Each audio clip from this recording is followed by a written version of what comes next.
Hey folks, this is Matt once again, and welcome back to another review. This time a Blu-ray review. Once again, thanks to Daniel, aka DMC, who is nice enough to send me from my Amazon wish list the Return of the Living Dead Blu-ray from Screen Factory. So thank you very much, Daniel. Hopefully you liked the review. Now, this isn't going to be a review of the film itself. I want to save that for another day. Maybe October. Maybe October I can do something with zombie films, George Romero films, as well as these. And I think there's been 5 of these movies. But this is just going to be about the Blu-ray and the features. Now, the cover itself, it's an alright cover. I can't say I love it, but at least it has a lot of the... It really does show what the film is. A lot of the great characters, whether Clu Gulager, Don Calfa, Tom Matthews, and James Karen. You have the Tar Man there. You got the half zombie who's complaining about the pain. Eating brains lessens the pain of being dead. So, you, I guess, I just prefer the original, which I'm glad that they have on here because the DVD that come out from MGM didn't have this cover, so at least you have the choice, and this was always a cool picture, the theatrical poster of it. It's a 2-disc set, and I can say that if you're a fan of the film, it's definitely worth picking up. Disc 1 has 4 commentaries, 2 older ones and 2 newer ones. Before I get into that, I'm not really the best guy to talk about picture quality, but it's a good looking picture. It's the best I've seen the film look. 2K stand of the inner positive, it says. But I think it looks pretty damn good. The commentaries, you have the 2 commentaries from the older MGM DVD, one with Dan O'Bannon and production designer William Stout, and the other with some of the cast and crew like Linnea Quigley, the girl who played Tina, aka Tom Matthews' girlfriend, Don Calfa, and a few others. That's the one where it's a pretty good commentary, but about 50 minutes in, zombies pop up to take some of the cast, and then they do some shitty one-liners that are not that funny about zombies and being dead and trying to be witty but failing. And that goes on for about 15 minutes because it was like from the 50-minute mark to about an hour and 5, hour and 7-minute mark, and then they drop it, thankfully. That really disrupts the commentary. This is why some people have complained about it, which is understandable. But thankfully, it's not the whole commentary. It's like the first 50 minutes is fine, then 10, 15 minutes of stupid shit, and then the rest of the commentary is fine as well. It's a pretty decent one. Also has Brian Peck, who's an actor in the film, which I'll get to him later. And if you know what I'm talking about, yeah, I'll get to that later. The 2 new commentaries are fun. One commentary is from 2 fans of the movie, Gary Smart and Chris Griffiths. Gary Smart is the co-author of The Complete History of Return of the Living Dead, which is a book he's writing. I think he also helped make More Brains, the Return of the Living Dead documentary. I could be wrong on that, but he's writing the book on it. And then Chris Griffiths is actually the guy who is directing the Fright Night documentary. And he's a fan of the film, so he was able to join with Gary Smart. And they just, 2 guys from the UK talked about the film, giving some facts, just saying why they love the film a lot. So it's a fun fan commentary, is really what it is. That was fun to listen to. You have a new commentary as well with Sean Clark moderating. I like Sean Clark. I love his Horror's Hallowed Grounds. It's cool he gets to moderate the commentary. And he has Tom Matthews, John Philbin, who is a surfer. He was in the film Point Break, the original. He's the guy who played sort of the nerdy type of the punk group. And makeup effects artist Tony Gardner. They're all in the same room. Fun commentary. My only problem is John Philbin at times got on my nerves. At times I wanted John Philbin to shut the fuck up because he's like, "What's that? What's that?" And it's just, I like the commentary. It's just John Philbin got, annoying from time to time. I kind of wish he wasn't part of the commentary. I wish it was just Sean Clark, Tom Matthews, and Tony Gardner. Like John Philbin. I'm like, shut the fuck up, John Philbin. You're annoying as shit. Not all the time, but sometimes he's annoying as shit. So, could have been a great commentary, but because of him, it's a decent commentary. But John Philbin just annoyed the fuck out of me at times. But Tom Matthews is good. Nice to hear him talk about the film. Tony Gardner, Sean Clark again. I like him. He's a good moderator. So it's nice you have 4 commenters on the film that you could pick. 2 older ones, 2 newer ones. This also brings a lot of the features from the old DVD onto this one. For example, The Decade of Darkness, a featurette on 80s horror films. That was on the MGM DVD. It has trailers, TV spots, steel galleries. On disc 2, they also bring back the conversation with Dan O'Bannon, which was his final interview. Actually, that was on the other DVD, which I'll get to, the More Brains documentary. But from the MGM DVD, they do bring back the Return to Living Dead, The Dead Has Risen, which was on the old DVD, Designing the Dead, which was on the old DVD. And yeah, a conversation with Dan O'Bannon, his final interview, and The Origins of the Living Dead, an interview with John A. Russo. I believe both of those were on the More Brains Return of the Living Dead documentary DVD. And they do have that 2-hour documentary on disc 2, which is cool. I will still say, if you have the More Brains documentary DVD, keep it. Because there's a couple stuff on there that's not on this. For example, there's some deleted footage from the documentary that they're like 1-2 minutes long. But still, it's on that DVD and not on this. So like the outtakes from the documentary, or you had like deleted footage from the documentary, that's not on this. Also, the featurette on Return of the Living Dead Part 2 and Part 3, that's not on this. What was it, Stacy 2, like she plays a song.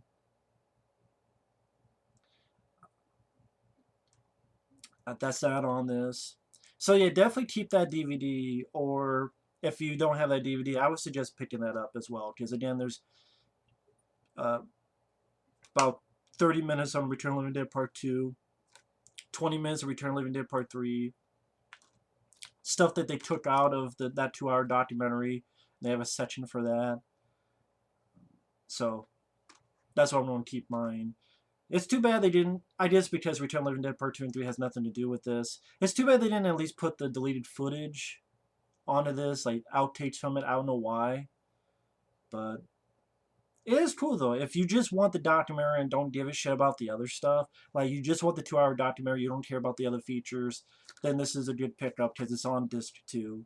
As well as the work print, which I watched the word print. It's not that I didn't notice like extra gore or extra violence or anything of that nature. It just seems like quite a few scenes went on a bit longer. I think the theatrical version is an hour and 30 minutes, but the word print's like an hour and 48 minutes. And it ends in a different way. And I say that because the ending, pretty much the bomb explodes, and then you just have this narrator talking about there was an explosion, blah blah blah blah, and it doesn't have the sequel bait ending. It just says there was an explosion and it destroyed many lives, and that's that sort of narration. Like you tell the word print, there's stuff that they maybe saw it. It's okay. We don't add this. We don't add this. We don't add this. Like the up close shots of a bite on a head. That's not in the word print. So it's like a first draft sort of way of a movie. I mean, it's interesting to watch if you're really, really into filmmaking to see the difference. For example, when the tarman goes more brains, you don't hear anything. You just go and just mimic it because they'll add the audio later. Brian Peck does the voice of this instead of a woman. So, I mean, I don't think it's necessary to see the word print, but at the same time, if you're really, really into the film and you're really curious, you'll see like some deleted lines of dialogue, and I mean, there's stuff online that will give you comparisons. Like if you put Return of the Living Dead comparison, you'll find sites that tell you exactly what it is. So you just look through those, and if it's, and it's cool that they put it on there just for curiosity's sake. And on top of that, they have three more new things. You have about 30 minutes on the effects of the Living Dead. They talk to the guy who got fired, as well as the people who took over after. Like, I think the one guy's name is Kenny Myers. I know the other is Tony Gardner. Which Tony Gardner, mainly he did this, is what Tony Gardner did. So that was fun. 30 minutes looking at the effects, brand new. Also about 30 minutes on the music, party time, the music of the Return of the Living Dead. The coolest thing is that they talk to the person behind. Do you wanna party? It's party time. Talking about stuff like the original lyrics to the film, to the song, which if you look online, is completely different lyrics. But it was actual punk version where it's about this girl who's 5 years old and she was abused or killed or something to that effect, and it's based on a true story. And she didn't want to change the lyrics at first, and people were like, "Oh, change the lyrics, for the just for the film to fit the film." And a little bit more of a metal version. And it's cool. They talked with a lot of people. Pretty much every song gets tackled, and someone from there gives some thoughts and insight to it. I thought that was pretty well done. That was pretty good. I don't know what more info you could have gotten out of it. And then Horace Hallowed Grounds, revisiting the locations of the film. Sean Clark hosts. Uh, I think even Sean Clark at the end admits this was a short one because there were not that many locations, and a lot of it's gone or missing or completely different, I should say. And again, there just were not that many locations, so it's like 10 minutes long. Nothing like there's no actors, there's nobody else that pops in for a cameo. I guess Sean Clark dropped that whole Robert Rustler joke thing because it's never come back again. And I've seen a lot of Horace Howell Browns. I saw the one on what was it? God, it was just I don't think. Oh, Creep Show. This one. I guess he's dropped that completely, which is a shame because that was a funny running joke where Robert Rustler from Elm Street 2. When are you going to do Elm Street 2? I missed that running joke. I guess I don't know. Maybe he was told not to do it anymore, or maybe they're like, I don't know. I missed that running joke. But anyway, yeah, it's 10 minutes long, but I still like Horace Howard Brown's. I find it very interesting. I think Sean Clark is a good host. And to be honest, I don't know what more you could want in a Return of the Living Dead. Again, you got two new commentaries. One's a fan commentary. The other has Tom Matthews and makeup artist Tony Gardner, Sean Clark moderating. They bring back the two commentaries from the past, the trailers, TV spots. They bring back all the features from the MGM DVD of the film, the Decade of Darkness, the featurette on the 80s, horror. Which is funny, when you watch the films on that, a lot of those are films that Scream Factory has released stuff for now. Like The Fog, Pumpkinhead, Child's Play, which is what they're doing, Poltergeist 2, which they announced, uh, Manhunter.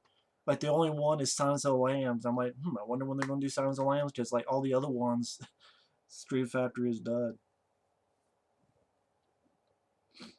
Did they do The Brood? They might have, and I just completely bypassed it. But yeah, they bring back the Dead Have Risen making of from that DVD, Designing the Dead with Dan O'Bannon and William Stout from the old DVD, and again, new features on the effects, a new feature on the music, a new feature on the locations, Horace Hollow Grounds. The effects of Living Dead, the only drawback is they have Brian Peck's fat ass in there. People are like, why are you so thinking of Brian Peck? Brian Peck, the guy who plays Scuzz in the film and who's narrating the More Brains documentary, he's a fucking pedophile. If you don't believe me, look it up. He's a registered child molester, sex offender. He's a fucking pedophile. And I'm sorry, Stream Factory, I'm sorry. I don't know why you let pedophiles do interviews.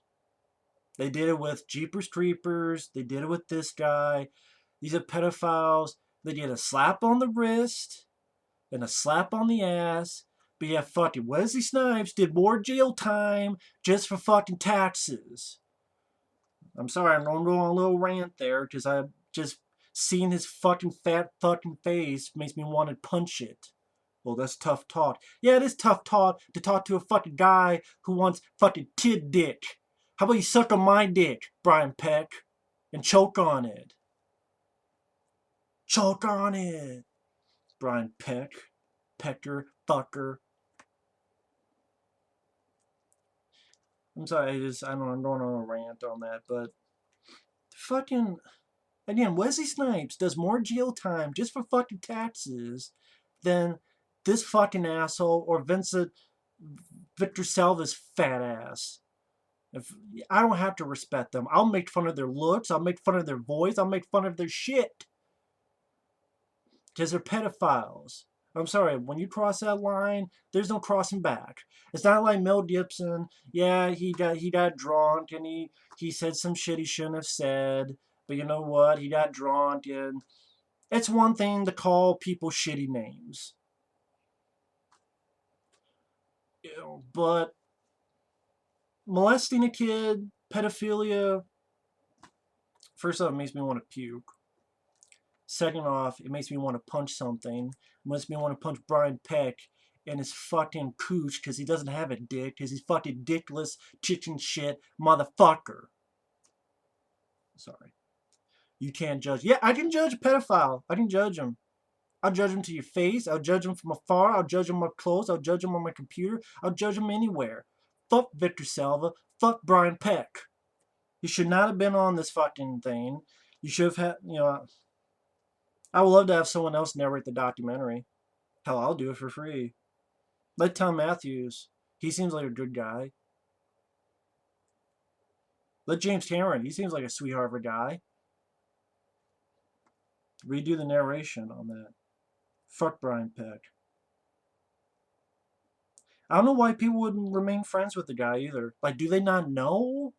Or do they just go, oh, well.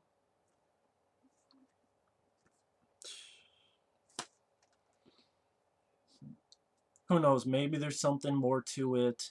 And he didn't do it. And who knows? Maybe it's one of those things like when Michael Jackson and that whole thing where he did it, and then when he died, the kid said, "Oh, he never did anything." And like, you say that after he died, so who knows? Maybe it's that. Maybe it's that. Maybe if it's that, then okay, I apologize. But if it's not, then go fuck yourself, Brian Peck. Sorry, I went on a tangent. It should not have, but I can't help it. I had to. First off, someone else might mention in the comments. If I didn't mention it, someone would go, "Did you know that this guy is this?" So I had. That's sometimes I do that. Yeah, I mention stuff in case it gets mentioned in the comments. So I try to want to get ahead of that. So aside from that, so okay, rant over. I apologize. I had to go on a tangent. Usually I do. I do think this is a really good Blu-ray. If you like the film, I think it's worth it. The cover, this cover, I'm not sure it's there, but hey, you can always use this cover. I like that. Artwork on both of them, I like that. It's packed. I don't know what more you could want. 4 commentaries total. Trailers, TV spots, new stuff on the effects, new stuff on the music, new stuff on the locations, the work print, the 2-hour documentary. So if you didn't have it, here you go. But I would still, again, I would still recommend picking this up. Or if you don't have it, just for the other, They Won't Stay Dead, Look at Return Living Dead Part 2, actually that's on there. Stacy Q Live, exclusive tonight music video. Love Beyond the Grave, A Look at Return Living Dead Part 3. The funny thing is, there is a Resurrected Settings, the filming locations today, hosted by Brian Peck. And it's like, we don't want to use that. We'll use Sean Clark, which I prefer because I think Sean Clark does a better job. But this does have a couple features that are not on this, so that's why I'm going to keep this. But yeah, if the MGM DVD, if you pick this up, you can get rid of it because all the features are on that are on this. The only thing, other than Brian Peck, the only thing I also say that it's too bad is for, I think ever since that DVD, sorry, I had some stuff on my bed making noise. On the DVD,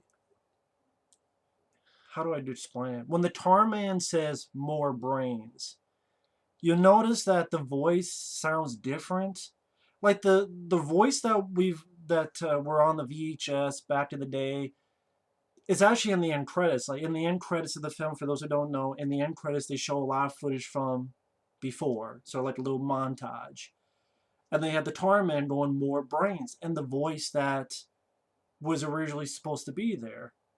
But in the film itself, it's changed. It's like more deeper, like more brains. I mean, even the two fans, they mention that as well, Gary Smart and Chris Griffiths.